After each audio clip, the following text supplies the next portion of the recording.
The wet stuff is pitter-pattering now, which is why I chose this window to vlog, because later the percentage of precipitation is going to skyrocket to about 40%.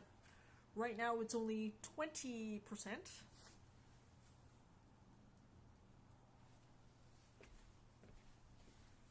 The floor though, she's still wet. Well, that's okay. As per usual, I'll modify what I can to keep myself still healthy and safe on a slippery, wet floor. Actum paligra.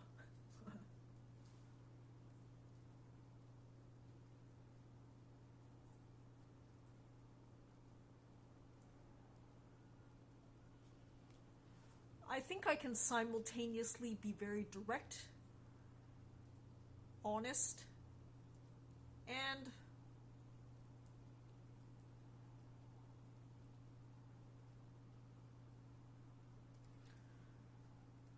poetic, which is more effusive. Why I do this is because the vlog is really sometimes my first pass at hashing out ideas in my head. Few people do it live on camera for that reason, but I like doing what I like doing. I've explained before that something about that little red record button does something to my brain, and reviewing my vlog has been one of the best ways for me to learn and grow as a person. What did I warn about 2021? Be careful in thinking that a switch of digits will make everything back to normal, or whatever you would call it.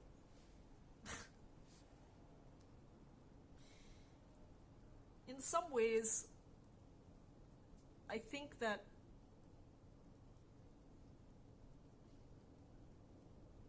the problems facing our society are so numerous that I want to take a breather away from it. And I've been taking a breather away from it for probably a whole year almost. For people who are used to my adventure traveler self, yes, I had to tap into many different skills to achieve 101 UN countries in 2019. But does that mean that those same skills translate into completely shifting our reality as a society? I'm selfish in that sense. Nobody consulted me about whether I wanted to be part of this contract. And in large part, 8 billion people never came to the table, so to speak, to discuss how exactly we would all somehow simultaneously all have quality of life and the opportunity to actualize without massively impeding others' ability to do so.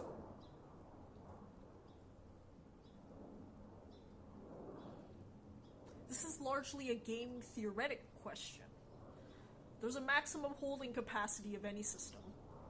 This is known in the physical world as immutable truth. But of course, nobody ever convened to discuss just what is that carrying capacity of this world. Because as I've name-dropped before, Richard Dawkins calls us throwaway survival machines, and that we are.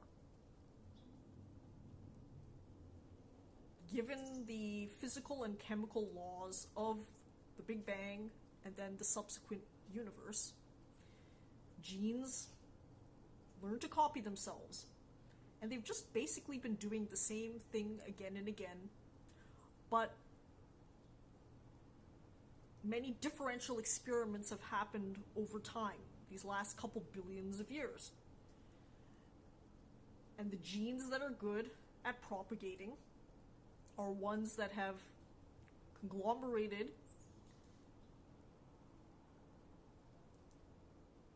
into a throwaway survival machine, which is this meat puppet body.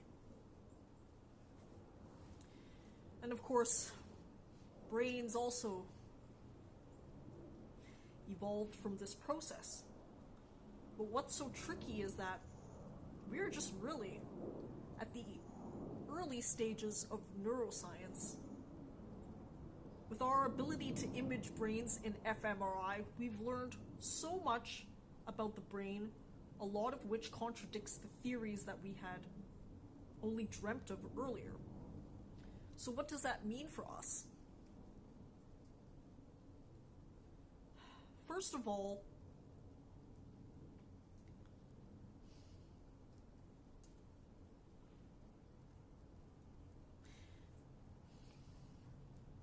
I think I've been best served to understand exactly this process of how genes evolved, because it actually really greatly illuminates the meaning of life about as much as Albert Camus did in my high school days. So what I have done is I've combined really Dawkins and Camus into my overarching philosophy.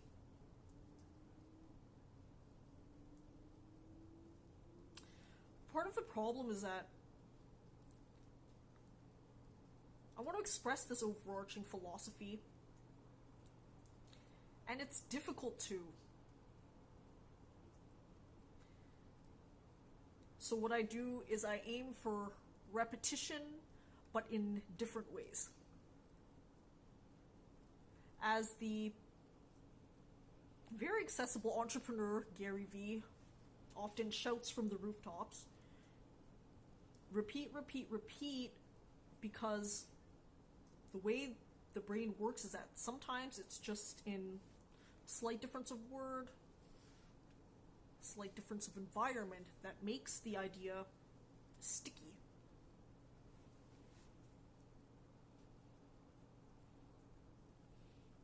For me, that means I'm in a constant state of thinking philosophically and doing. In the last year, 2020, obviously, the doing has pivoted in different ways. Doing is now dancing. Doing is now editing a documentary series. And all in the background, the philosophical thinking has taken more and more and more and more of my brain real estate.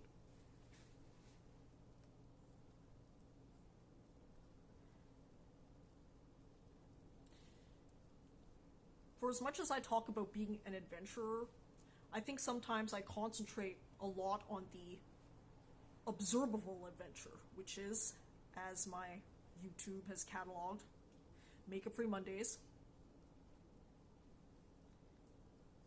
which covers creating artistically, Travel Tuesdays, which covers adventure traveling,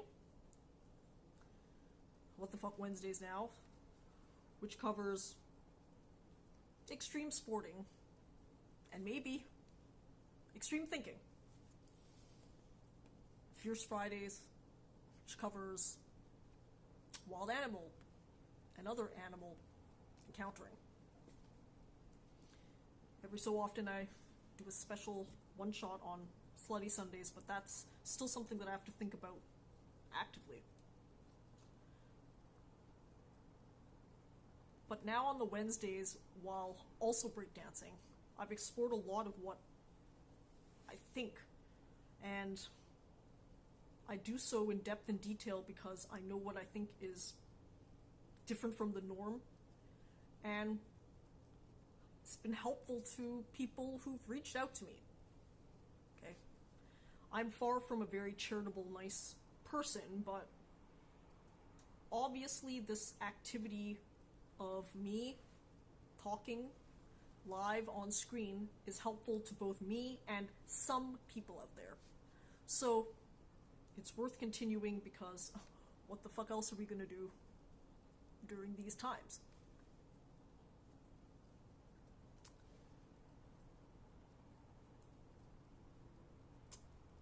Okay. I'm gonna throw some moves on camera because I think that's what I can do in these wet conditions. Without music, I'll be freer to really optimize my moves in these suboptimal conditions. So we'll test out some stuff that I've come up with in the last week.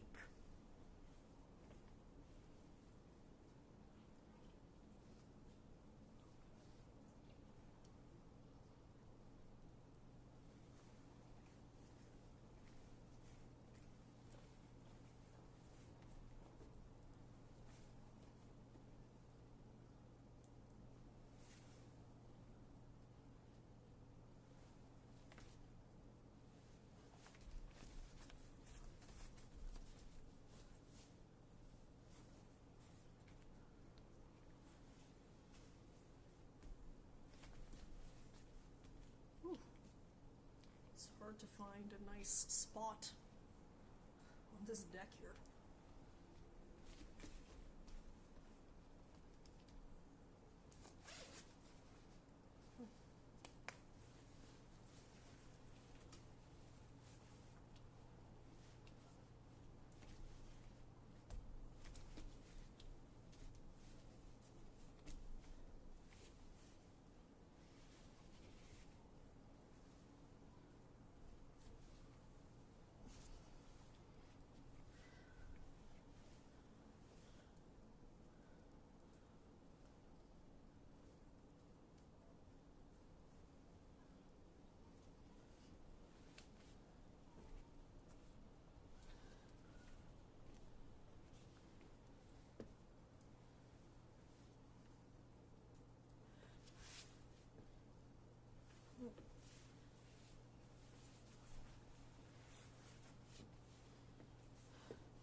Sometimes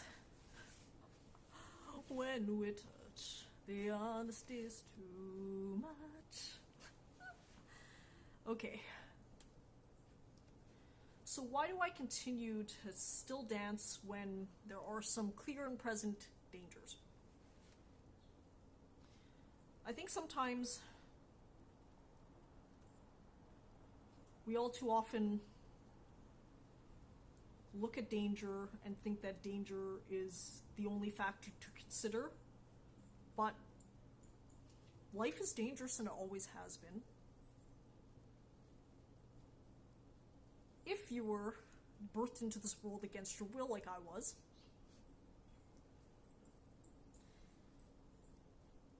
you'll lament and bemoan being here, but you'll also recognize that to make anything worthwhile being here, you have to manage danger, risk, and fear. Colonel Commander Chris Hadfield, one of our famous Canadian astronauts, brilliantly explained the difference in his TED Talk. Danger is what you think will kill you. Sorry. Did I flip that? Fear is what you think will kill you, and danger is what really will. Yes, I think I have that right. Otherwise, someone can fact check me. I think it's important to realize that, yes, you're more likely to slip on a wet floor than a dry floor, but you can temper against that by being careful with your movements, which is what I've largely been when I'm dancing outside in the rain. In fact, for someone who dances in the rain in the dark, often, I've actually had relatively few injuries. During this whole almost year of high impact breakdancing, I've really only had 1 or 2 minor injuries, and those were very clear to pinpoint. I lacked focus at the time that I was doing the moves, and that's what happens. So, it is what it is. In any case, I guess I'm being effusive again because I have some conflicting emotions about how this year is turning out so far.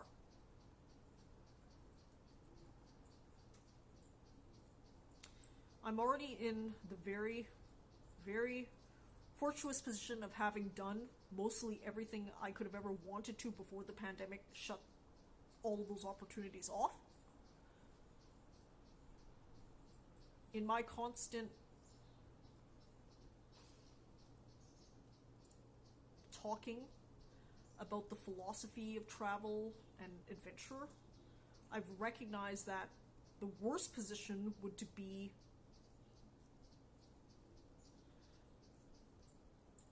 having waited on all that stuff.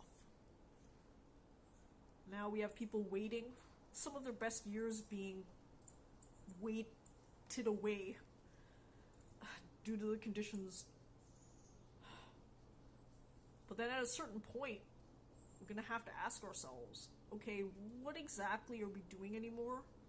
And we probably should have been asking these questions all along, but sometimes this is hard when, first of all, we've never ever had these discussions society-wide, and when we have, the outcome's been poor. So it's hard to know how to even step forward from here. Really. Really. All the stuff that I've explained has been stuff that I've explained applicable before the pandemic, and the pandemic has just magnified what I've already explained.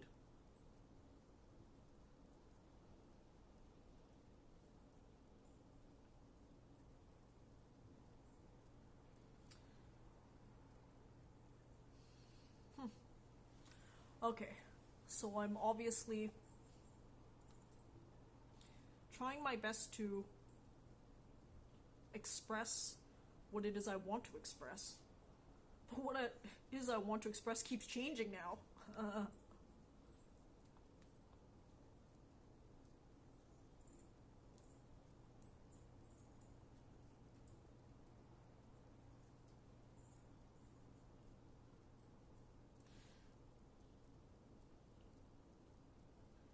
Will I recall something that I already started on Money Mondays, this past one?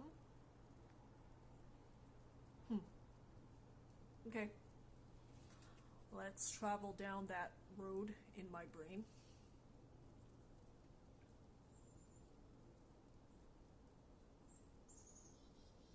For me, it's become patently obvious that procreating more children onto an already suffering world before the pandemic is really the wrong move in all cases in light of what the pandemic has wrought.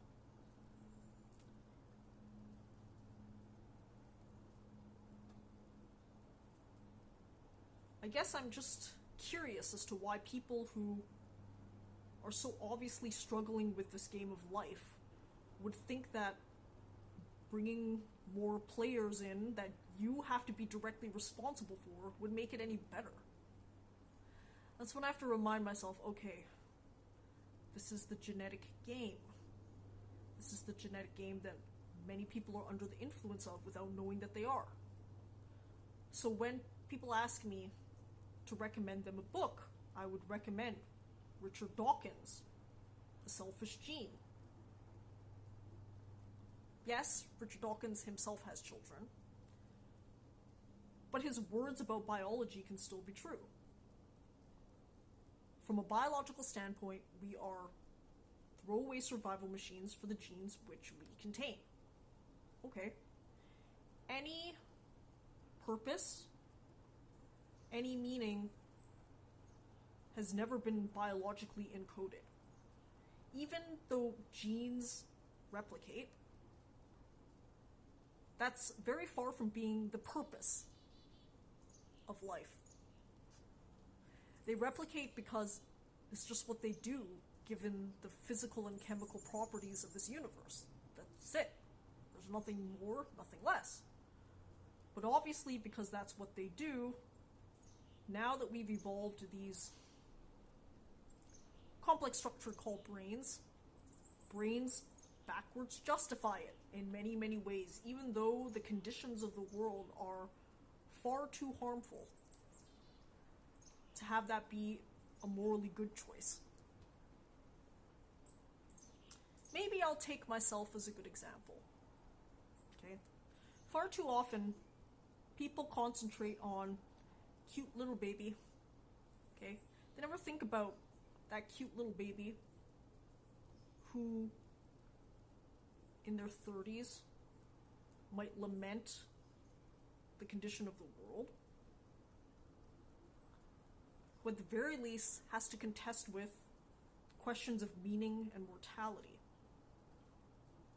So with such great moral hazards, I'm curious as to why the most hazardous thing people do, which is procreate, is largely left willy-nilly. What are these legal systems? What are we protecting people from? Are we protecting the right things? So here's the thing. We're having that conversation, this conversation, questions about how society is structured all at once, and we have no appreciable solution. I think at least one that's within your control is to stop procreating, at least for you locally, okay? Take this as a me to you direct suggestion, okay?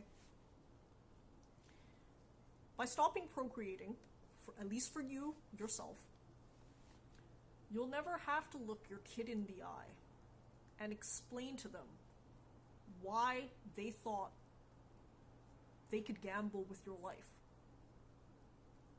I've had that tough conversation on the other end, me towards my parents. And I think a lot of why people are secretly angry and they never actualize is because they're actually harboring a lot of anger and resentment towards people, and they never express it because society praises parents. But really, it's only been in the last couple of decades where we've defined children as beings on their own right. Women and children, in some places, are still considered chattel or property. To me, why would I want to bring into society people that have to struggle with the fact that we still have no idea how to get along with each other? We think, okay, because there are 8 billion of us, we should know how. We have no idea how. And that's a great responsibility to place on a new human being. The responsibilities you have as a human.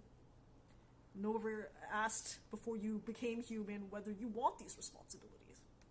So to me, from a purely legal standpoint, just think of it. We have definitions of what a legal contract is and how you can enter into them and what types of people can enter into them. And people who are younger than a certain age or lack a certain mental capability, they're pretty much outside the realm of people that you can have legal contracts with. So what's the difference between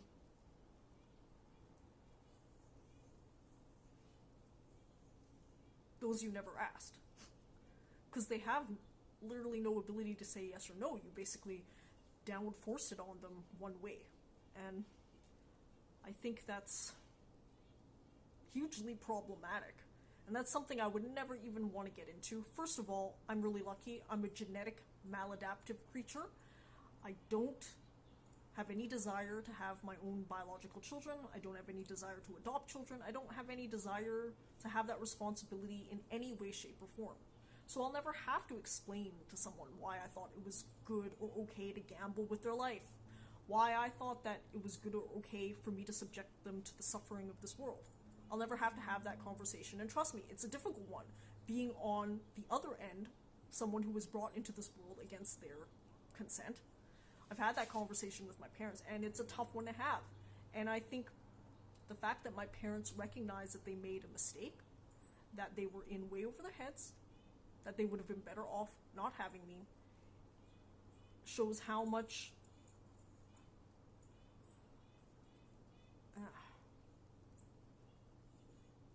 talking and finagling we've had to do. Now, if you largely avoid that in your life, that's cool, but I think that really no one gets anywhere by hiding something so fundamental to themselves. And that's the thing. If you're hurting so much that you can't even tell your hurters that they hurt you, then how does that set up a reasonable framework for living? Okay. So I danced very little, I talked very much, and it is what it is, I guess.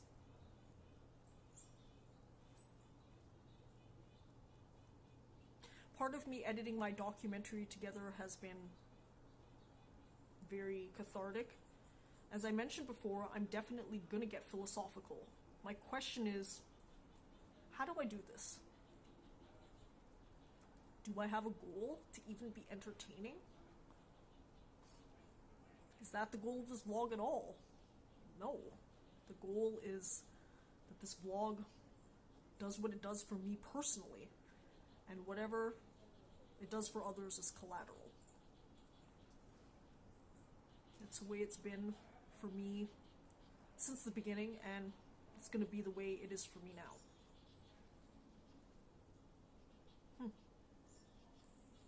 Yep. This is McGregor talking after being TKO'd.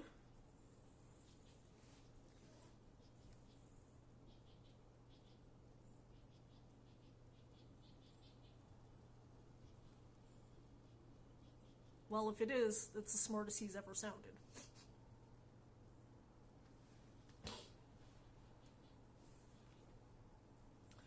One thing that I do regret is that while spitfiring like this, if I had a proper mic, I could have used some of the audio, because that's probably what I'm going to do with my audio takes.